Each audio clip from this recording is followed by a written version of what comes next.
ದೇಶದ ಹಿಂದೂ ಸಮಾಜ ಕಾತರದಿಂದ ಕಾಯುವ ಅಯೋಧ್ಯೆಯ ಭವ್ಯವಾದ ರಾಮ ಮಂದಿರ ಲೋಕಾರ್ಪಣೆಗೆ ಇನ್ನೂ 4 ದಿನ ಉಳಿದಿದ್ದು ಸಿದ್ಧತೆ ಕಾರ್ಯಗಳು ಭರದಿಂದ ಮತ್ತು ಸಾಂಗವಾಗಿ ಸಾಗುತ್ತಿದೆ.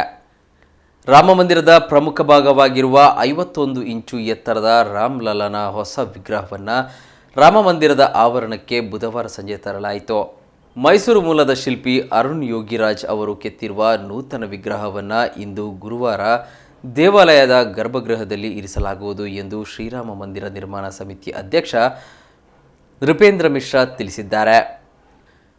ಕೃಷ್ಣಶಿಲಾ ವಿಗ್ರಹದ ಮೇಲೆ ಕೆತ್ತಲಾದ ನೂತನ ವಿಗ್ರಹವನ್ನು ಕರಸೇವಕಪುರಂ ಬಳಿಯ ಕಾರ್ಯಾಗಾರದಿಂದ ಮುಚ್ಚಿದ ಟ್ರಕ್ನಲ್ಲಿ ಭಾರೀ ಭದ್ರತೆಯ ನಡುವೆ ದೇವಸ್ಥಾನದ ಆವರಣಕ್ಕೆ ತರಲಾಯಿತು. ಸುಮಾರು 150ರಿಂದ 200 ಕೆಜಿ ತೂಕದ ವಿಗ್ರಹವನ್ನು ದೇವಾಲಯದ ಒಳಗೆ ಸ್ಥಳಾಂತರಿಸಲು ಕ್ರೇನ್ ಬಳಸಲಾಯಿತು. ಹೊಸ ವಿಗ್ರಹದ ಆಗಮನದ ಮೊದಲು ಟ್ರಸ್ಟ್ ಸದಸ್ಯರು ಮತ್ತು ಪ್ರಮುಖರಾದ ಅನಿಲ್ ಮಿಶ್ರಾ ಅವರಿಂದ 2ನೇ ದಿನದ ಧಾರ್ಮಿಕ ವಿಧಿಗಳನ್ನು ನಡೆಸಲಾಯಿತು. ನಿನ್ನೆ ಮಧ್ಯಾಹ್ನ 1:20 ಸುಮಾರಿಗೆ ಜಲಯಾತ್ರೆಯೊಂದಿಗೆ ಅರ್ಚನೆಗಳು ಪ್ರಾರಂಭವಾದವು.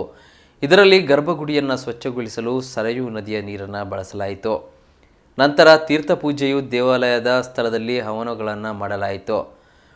ಬ್ರಾಹ್ಮಣ, ಬಟುಕ್, ಕುಮಾರಿ ಮತ್ತು ಸುವಾಸಿನಿ ಆಚರಣೆಯನ್ನು ಸಹ ಮಾಡಲಾಯಿತು. ನಂತರ ವರ್ಧಿನಿ ಪೂಜೆ ಮತ್ತು ಕಳಶ ಯಾತ್ರೆ ನಡೆಯಿತು. 121 ಆಚಾರ್ಯರು ಧಾರ್ಮಿಕ ವಿಧಿಗಳನ್ನು ನಡೆಸುತ್ತಿದ್ದಾರೆ. ಇದಕ್ಕೂ ಮುನ್ನ ಸುಮಾರು 500 ಮಹಿಳೆಯರು ಸರಯೂ ಘಾಟ್ನಿಂದ ರಾಮ ಮಂದಿರದವರೆಗೆ ಜಲಕಲಶ ಯಾತ್ರೆಯಲ್ಲಿ ಪಾಲ್ಗೊಂಡರು.